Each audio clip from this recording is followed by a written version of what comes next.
So welcome to Creativity in Women Across the Globe, Protecting Rights, Powering Innovation.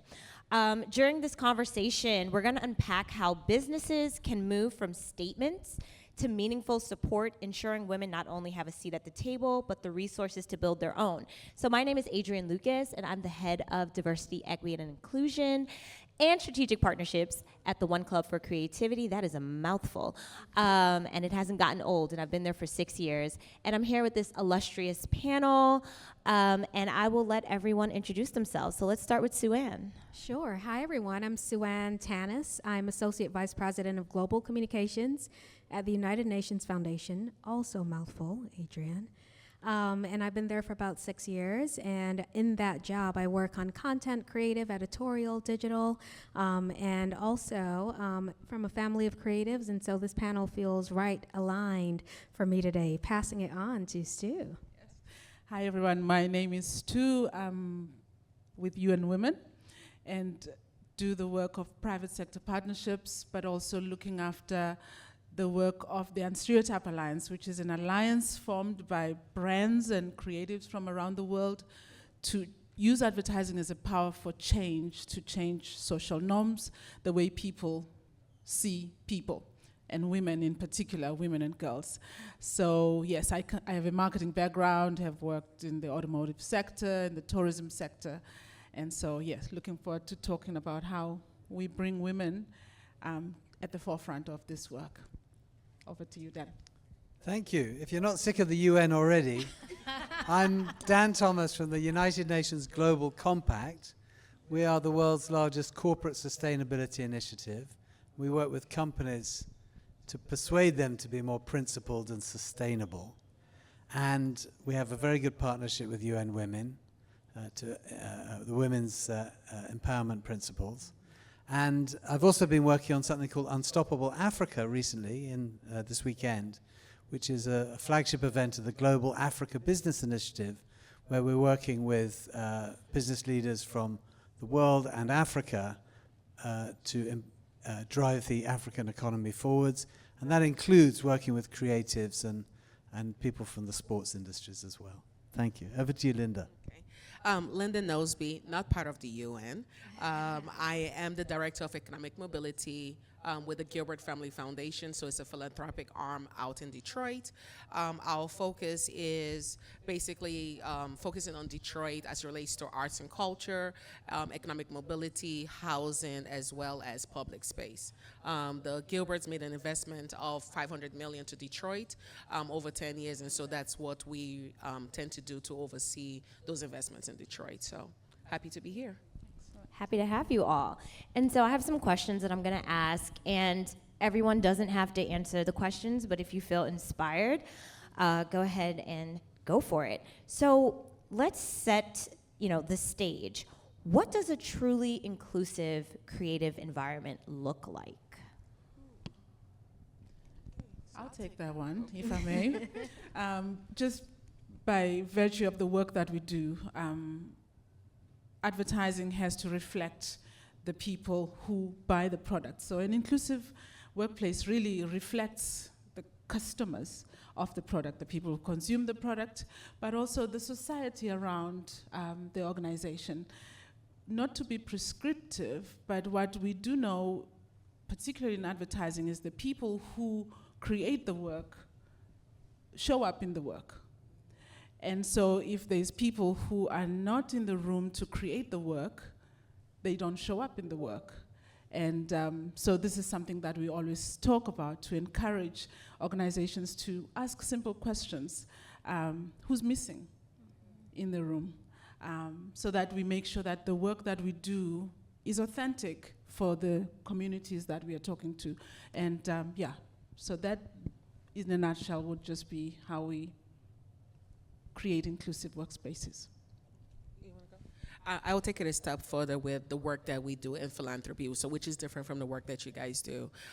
Being that our focus is Detroit, I will probably say 90% of my staff and colleagues are a representation of Detroit, so it makes it more rooted and more grounded in the work that we do, because that's where that exclusivity comes into play, because we actually understand what the needs are of the community. We are the community.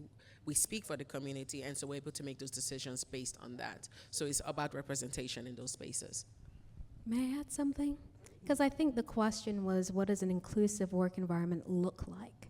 But I want to pivot a bit to, what does it feel like, right? And for me, it's one where you go to work every day, you feel respected for your creativity, for your ideas, for your intellectual property, for your identity. And so I just want to add that layer, because we can talk about what it looks like, but it needs to feel like that for every single person who walks through those doors every day. Mic drop Mic moment. drop. Thank you, Dan. Okay, so let's dig deeper. So, how can companies address safety, bias, and representation in their teams? We want them to feel that safety. We want them Exactly. It's Right. about the feeling. the feeling. So, how can companies do that? Okay, I guess. Oh, wow. It's a Detroit thing today. Again, I think it goes back to what I talked about, which is representation in those certain spaces.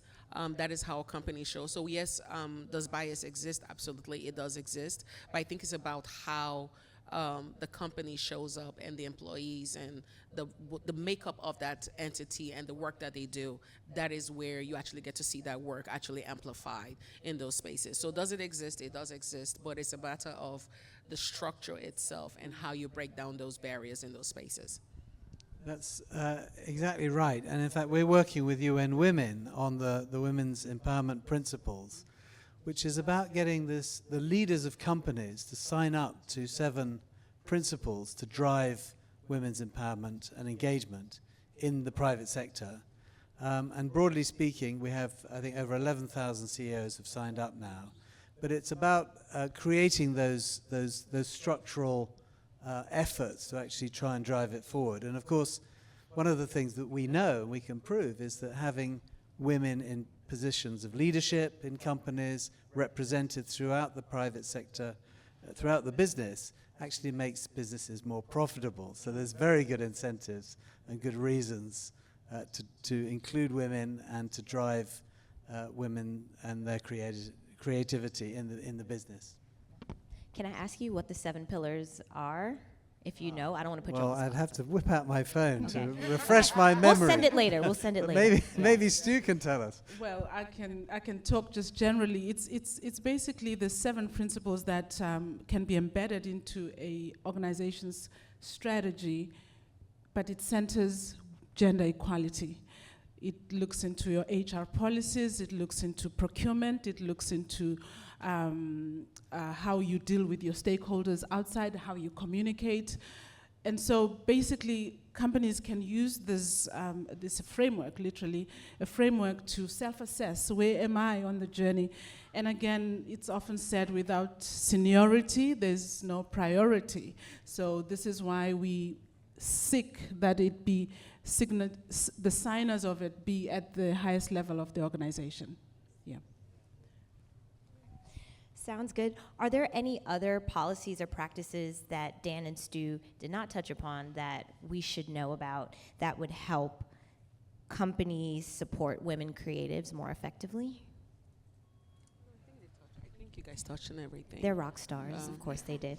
So let's talk about funding and amplifying women-led innovation. What are the biggest barriers to funding for women creators globally?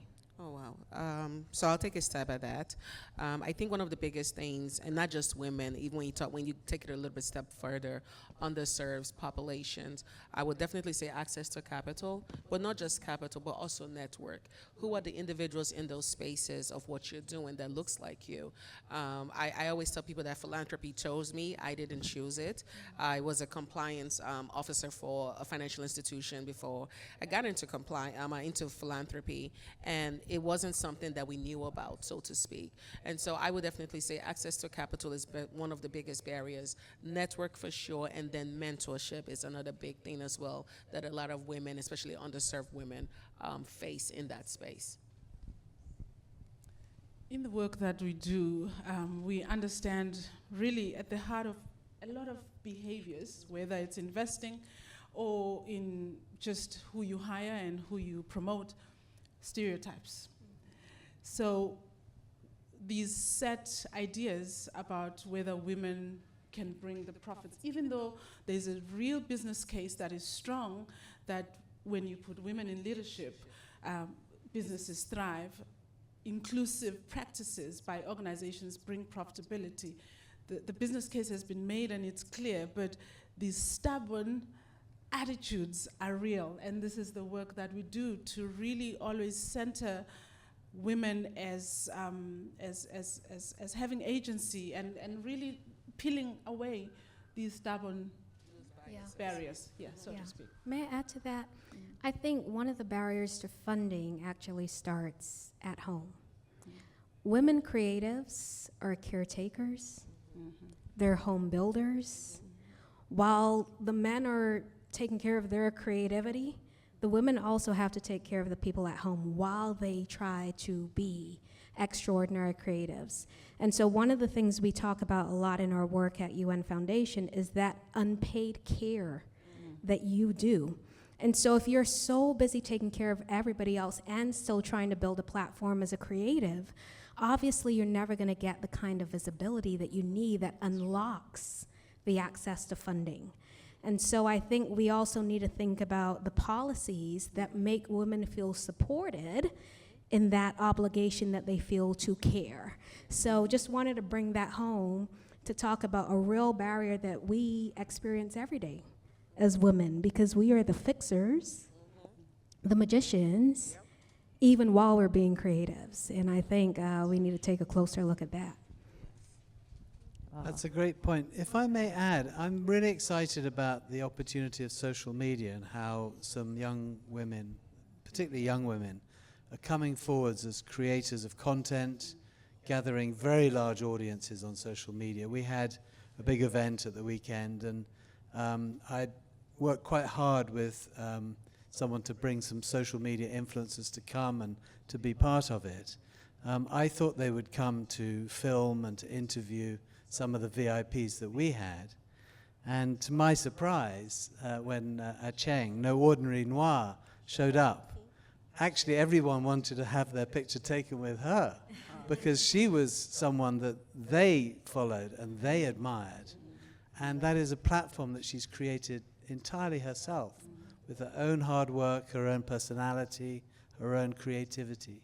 And I think this democratization, I suppose, of media platforms is creating some opportunities for people who can seize it, who have ideas to share, and can really and can monetize it as well.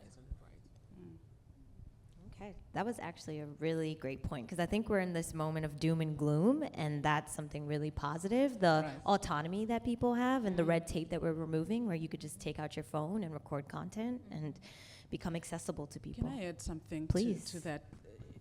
It is absolutely powerful, and I'm glad that we are talking about the creative economy, because it is really the bedrock of any functioning, thriving 21st century economy, in the same way that manufacturing would have been perhaps in the 20th century. But the reality is only 20% of women in developing economies are connected. So while there is this leapfrogging and really appreciation, because as we heard even earlier, owning your own content and all of that, owning your IP, there is a huge section of women who are not even in the conversation. So there is something for us to do structurally to bring in everybody, because if someone is not even having access to broadband, how are they able to take advantage of what we are talking about here? But I just wanted to make that point. I think that's a big point, and we can't just step away now. We've opened the worms. So what is it? We're in a room full of powerful people, powerful panel here. What can we do, even if it's a small piece, to help bring some of that access to women in other regions, or maybe even here in the States, that may not have access? Because the digital divide is real. So what kind of tips do you have for us? What we always talk about in the work that I do is private sector. Certainly governments do the best they can, but really private sector have the innovation, have the agility, and they have the strategies. So if we can find, I think Wycliffe talks about uncorrupted private sector. If you can find private sector that really recognizes the value of driving social change, we can make these differences, because private sector exists and they're the creators of jobs everywhere in the world. So that is one area I would put forward, working with private sector and the partnerships.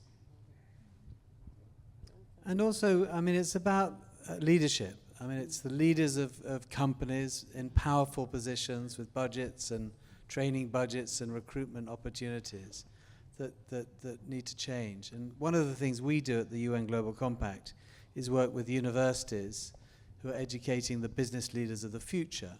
We have an initiative called the Principles for Responsible Management Education. We work with business schools.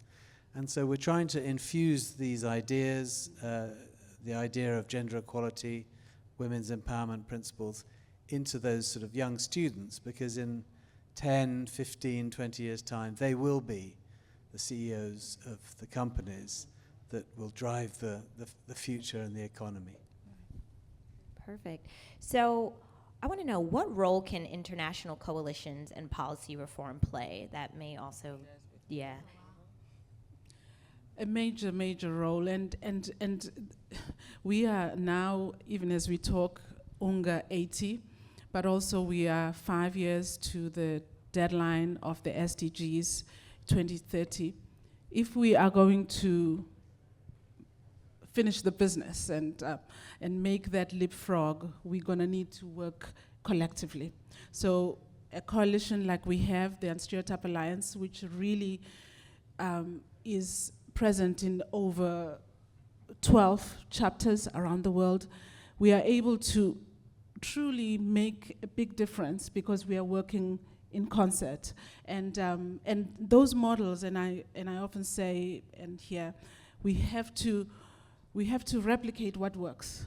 And it's no time to be going it alone. Working collectively is how we can make a difference for the women and girls who look up to us, really, to make a difference for them. Perfect. So let's talk about CSR, corporate social responsibility. How can corporate social responsibility evolve into long-term impact? Well, I'll have an attempt at that. We feel at the UN Global Compact that corporate social responsibility is really an old-fashioned term. We're trying to incorporate sustainability and sustainable principles, including, women's economic empowerment principles, gender equality, into the business, into the heart of the business, the strategies of the business, because it makes sense and because it's more profitable. We can prove that.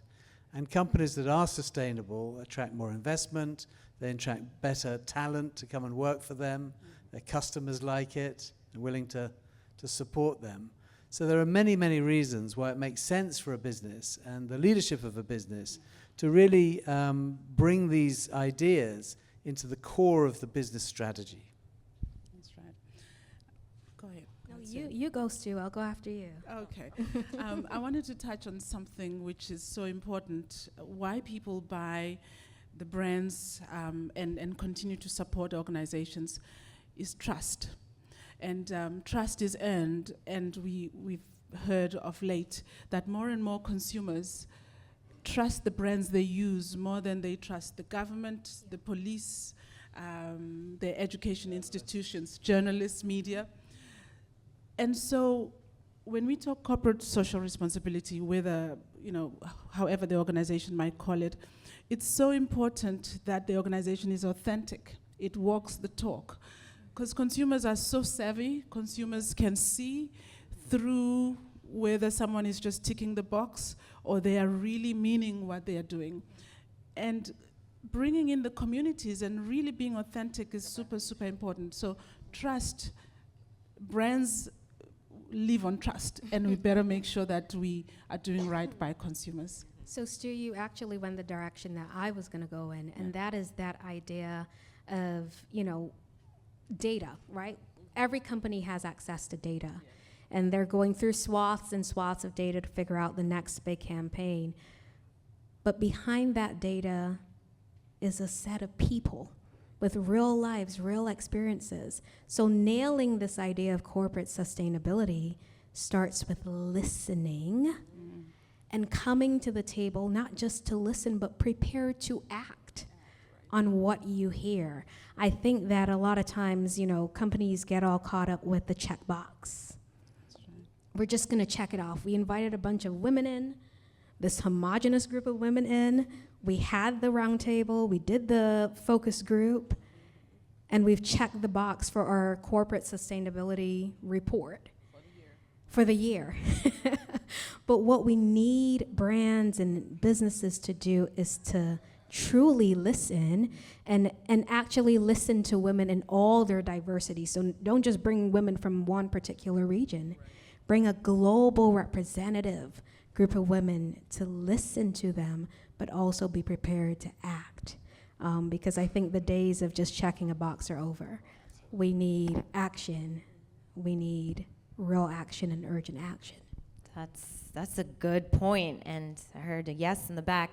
Okay, I wasn't planning to ruffle any feathers today, but I'm inspired. So I have a question. I have a question, because we're saying that brands should be more authentic and listen to their consumers, but we're living in a time where there's a clear directive from national leadership that's kind of saying, let's step away from D&I. Let's step away from amplifying women's voices. So how do you recommend that brands and people working at brands sort of rectify this difference between maybe what consumers are asking for and sort of like this fear from government powers and others not to promote inclusivity?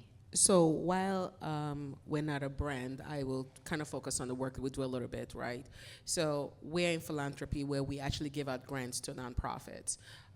Being that Detroit is 70% made up of African Americans, we kind of already know what our work and our missions are. So I don't necessarily need to go to the rooftop and tell my team, make sure you're supporting all Black nonprofits. Most of the partners that we work with, like Black Leaders of Detroit, Black Tech Saturday, those are organizations that are in the community and actually doing the real work. And so the investments that we do show in those work that they do and who they're supporting. So I understand the kind of era that we're living in and the current administration. However, the work is still the work, and that needs to be done. There are people that are definitely in need, and these are organizations that we support that are actually more grassroots to those partners and those individuals that actually need that help. So I understand the climate that we live in. However, the area that we're in and the people that we serve are made up of a different demographic, and that's who we really serve, and we do not shy away from that. I will just, take it in a different direction. For example, listening, it's not rocket science. Listening to consumers, listening to women, listening to communities. A company that goes out to do CSR for people, I heard something so powerful earlier. What we are talking about should not happen to women, it must happen with women. Because women have agency. So we can talk about, let's say, even the community with disabilities. We have an example in the work that we do in Australia where they've just launched a campaign, and it's about who's missing, but it is focused on people living with disabilities. You can't create that work without listening and people with lived experiences. So this is how you succeed as a business. Involve your stakeholders in the work that you're doing. Any group of people. And I would say that is how businesses move forward and thrive. And that is just, so we're not talking politics, we're just saying this is how business do business. Yeah. So Should businesses act as sponsors or co-creators of equity? I definitely think co-creators. Sponsoring means I'm just doing something and, like you said earlier, checking a box. However, I do have some trusted community partners that I work with that tell me what is going on, and so we co-create investments with them as to what we should actually do. Like sometimes I will talk to some stakeholders and say, how are we showing up in the ecosystem? Whether it's for the small business space, whether it's for technology or education, how are we showing up? And they actually understand that I'm really sincerely asking that question. I really want to know how we show up and what are we missing in that space so that we know how to work alongside them, but not just say, here's this, go do it, figure it out, and then come back if you need more. But we actually work with them and put those strategies in place and let them actually do what they need to do. So I'll ask about one or two more questions, and then I'm going to go to the audience. So get your questions ready if you have any. So how can organizations empower women to build their own platforms, not just participate in existing ones? And I know funding came up earlier, so anything in addition to that? Go ahead, sir. I'll build on yours. I wanted to touch on what you touched on earlier, which is the care economy and the opportunity that sits right in front of us. If you think about care is basically, I heard something powerful, is infrastructure. Just like you have a road, any functioning society needs a proper care economy, and half of that, or even more than half of that, is unpaid. So perhaps there is something there where if we did something about the care economy, quantify it properly within GDP, but also pay the people. Can you imagine how many women we can bring along who in many ways are time poor because they have to go fetch water, they have to go fetch the firewood, they have to cook, they have to do all these things, and all of that is unpaid, and they are therefore outside the labor force. I think there's a statistic, 708 million women are unable to be in the labor force just because they are burdened with this unpaid care.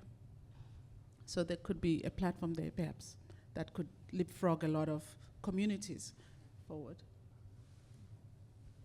Yeah, no, that's a great point. And I know in New York City, at least, there's a program where family members who are caretakers could get funding from local governments for what they're doing. So if you're taking care of your grandma, there's some type of process you can go to get funding. And so I don't know if that program is still around, but perhaps it could be researched and expanded upon in other markets. So my last question before I open to the audience is, what does the future of creativity look like when women lead the way? I would say it will be bright. It's bright because, again, we talked about representation. I think we get to see ourselves. I think if I'm speaking for myself, I thrive more when I see myself in certain things. As opposed to just doing it just for doing's sake. But when I see myself, or I see my community in those spaces, I thrive even more because I know that I'm not just doing it for myself. I have my daughter who's watching me. I have nieces who are watching me. And I have a generation that I'm never going to meet that's coming behind me. So I definitely need to make sure that it is brighter and better than what I met it. Yeah, I think when women lead the way, essentially you've got women leading, looking out for other women. And so what does the future of creativity look like when we've got women leading and looking out for other women? Well, first of all, we get paid. Yes. There's this report that Stu's team put out called Investing in Inclusive Advertising. And there's a line in there that resonated so deeply with me. It says, inclusion equals income.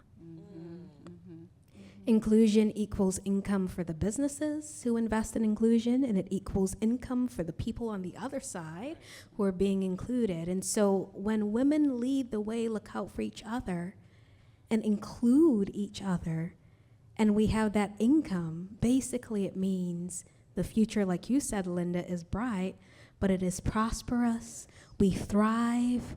And more importantly, we get to live in a space of creativity, which means boundless possibilities. So that's what I think the future looks like. Brilliant. Thank you, Stu. Thank you, Dan. Yeah, that was a mic drop moment. And it's so powerful hearing you all say this because it makes me think about the 300K Black women who are no longer in corporate America, and that it's such a disservice to businesses and the brilliance of this and profits. So with that, do we have any questions or statements from the audience for our panel here? We have a couple minutes.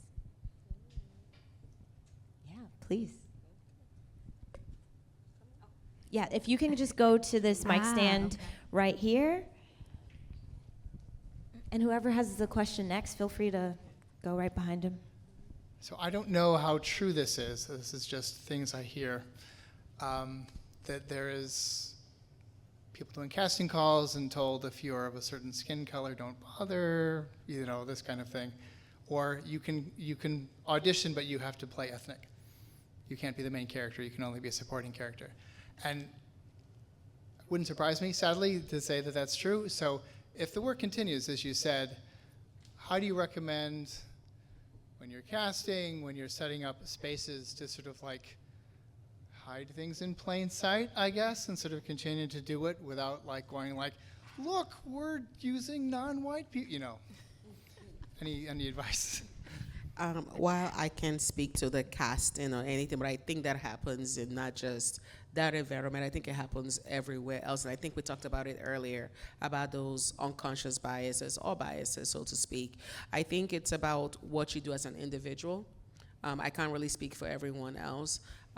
It's what you do as an individual in those spaces. I have been in rooms where I have spoken up for people who would never know or were never there, but I felt responsible to do that on their behalf because they didn't know who they were, and they were required, they were accepted for those jobs or those opportunities or whatever the case may be, or if they just didn't know about it, making sure that I advocated for them in those spaces. So while I can't speak for the whole world or anything like that, I can just say that in those spaces it's important that you as an individual, as a human being, do the right thing.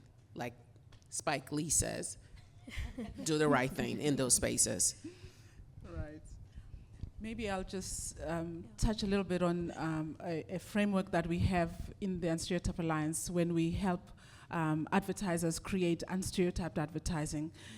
The 3 Ps, we talk about presence, who's present, doesn't matter, who's present in the ad. Did it have to be, did the judge have to be a woman or a man? Just think about those things. Who's present, but also perspective. From whose point of view is the story being told? Who's the hero in the story? And then thirdly, depth of character, which is about forgetting personality, right? Thank you, Ellie. Personality, depth of character. Do the people in the ad have depth of personality? Do they have agency? Are they smart? Are they just hanging out? Are they speaking? So this applies, it doesn't matter. It's not so much about color or gender, but if you're creating an ad that's gonna be unstereotyped, show people in the best way possible. And this helps society move forward and helps gender equality. So thank you for the question, but yeah, it deals with the biases almost to say. Yeah, thanks. And to Linda's point, I think if you were to speak up and say something as an ally, it's sometimes more powerful than it coming, let's say it was about a Black woman, coming from a Black woman. It's powerful, and it may make someone question, okay, maybe we do need to relook this. So your voice is very powerful. Any other questions, comments? I saw another hand earlier. Yeah, please, go ahead to the mic stand. First of all, thank you. Hi, everyone. I'm Peter Irving. I'd like to congratulate my good brother Peter for putting together a phenomenal event. Question, I think, or maybe this is a comment, a statement, as we allude to those biases and being able to leverage opportunities. And I'd like to say that this time is the fourth revolution, meaning AI, right? Gen, predictive, being able to create agentic workflows and custom GPTs. This is the one time that, you know, if you have access to an LLM, which are 420, 430 of them right now, but that crowdfunding, whereas in the days that most families, the sharecropping, and there was a form of crowdfunding, right? And Wall Street started essentially with crowdfunding, one passing items over a wall and sharing, and there had a value, had a price attached to it, right? A value. But I think just like to say and share to this room that this is one time that I encourage everyone. AI is not going to replace anybody's jobs. It's those who know AI, right? So this is the one time, the one period that you can take advantage of figuring out becoming that AI generalist, right? And that generalist is similar to a GC, whereas you can understand solutions and fill that void by using an LLM and so forth, right? So in terms of that gap analysis that you mentioned of the 300K women that were disenfranchised, right? You know, I feel bad for them, and I know we hear them all day, every day, right? I know a lot of them myself personally, my family members and loved ones, and to the left, to the right, but everyone is feeling those biases. Some more disproportionately more than others, but I just wanted to make this statement about AI and leveraging it, and that's it. So I will say something that I'm sorry. Thank you. What's I say? Yeah, thank you for that statement. I will say something. I don't know if you guys remember something that happened about 5 years ago called COVID. If you on the so the day at that time I was still in the banking world as obviously financial analyst into philanthropy, and that was the time that we saw a spike in our ecosystem with women actually becoming business owners, especially Black women in that space. I mean, there was a huge spike in that era. Yes, there was still the lack of funding for them, but you saw a lot of women actually taking charge of whom they were, and that might be what we might see in this space right now, where there's some people who are actually going to turn this around. Now, to your statement about AI, you are absolutely correct. My chief technical officer actually says that, which is that people should not be afraid of AI in whatever space that you're in. What AI is not going to, is only going to replace those who don't accept it and don't actually learn to work with it. That is what AI is going, that's what is going to happen. So I would definitely say embrace it, but also know that, I think Wyclef or Obi said that earlier, one thing that AI does not have is a soul, and that's something that we have, and with that can never be replaced. So thanks for that statement, but I do think that despite the losses in the workforce, we are going to see a spike of women who are going to rise up and just make more changes and just be more creatives in this space if given the opportunity and the chance. Ooh, that was a moment. That was good. That was good. Oh, mic drop. That was a mic drop moment, and we are right at time, on time. Oh, I'm proud of us. Thank you all for dropping these amazing gems, sharing your knowledge. Thank you for the questions, and thank you for your attentiveness. We really appreciate it. Thank you. Thank you, Adrian. Amazing, amazing. Thank you.